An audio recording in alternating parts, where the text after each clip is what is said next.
ನಿನ್ನೆಯಷ್ಟೇ ಸಚಿವರಾಗಿ ಪ್ರಮಾಣ ವಚನ ಸ್ವೀಕರಿಸಿರುವ ಹಿರಿಯ ಕಾಂಗ್ರೆಸ್ ನಾಯಕ ಎಂಬಿ ಪಾಟೀಲ್ ಅವರ ಸದಾಶಿವನಗರದ ನಿವಾಸಕ್ಕೆ ತುಮಕೂರು ಸಿದ್ಧಗಂಗಾ ಮಠದ ಶ್ರೀ ಸಿದ್ಧಲಿಂಗ ಸ್ವಾಮೀಜಿ ಭೇಟಿ ನೀಡಿ ಅವರ ಕುಟುಂಬಕ್ಕೆ ಆಶೀರ್ವದಿಸಿದರು. ಶಾಸಕರು, ಕಾರ್ಯಕರ್ತರು, ಅಧಿಕಾರಿಗಳು ಮತ್ತು ಅಭಿಮಾನಿಗಳ ಕಲರವದಿಂದ ಇವತ್ತು ಸಚಿವರ ನಿವಾಸ ತುಂಬಿ ತುಳುಕ್ತಾ ಇತ್ತು. ಇದೇ ಸಂದರ್ಭದಲ್ಲಿ ಶ್ರೀಗಳು ಕೂಡ ಸಚಿವರ ನಿವಾಸಕ್ಕೆ ಭೇಟಿ ಕೊಟ್ಟಿದ್ದಾರೆ.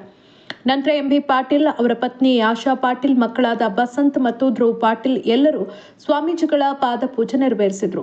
ಅವರೆಲ್ಲರ ಭಕ್ತಿಯನ್ನ ಸ್ವೀಕರಿಸಿದ ಶ್ರೀ ಸಿದ್ಧಲಿಂಗ ಸ್ವಾಮೀಜಿ ಕೆಲ ಹೊತ್ತು ಲೋಕಾಭಿರಾಮ ಮಾತನಾಡಿ ಬಳಿಕ ಆಶೀರ್ವಚನಗೈದು ಒಳಿತನ್ನ ಹಾರೈಸಿದರು. ಈ ಸಂದರ್ಭದಲ್ಲಿ ಸಚಿವ ಪಾಟೀಲರು ಕೂಡ ತಮ್ಮ ಇದುವರೆಗಿನ ಸಾಧನೆಗಳ ನೆನಪಿನೊಂದಿಗೆ ಇನ್ನು ಮುಂದೆ ಶ್ರೀಗಳ ಸಲಹೆ, ಮಾರ್ಗದರ್ಶನ ತಮಗೆ ಬೇಕು ಅಂತ ಕೋರಿದ್ರು.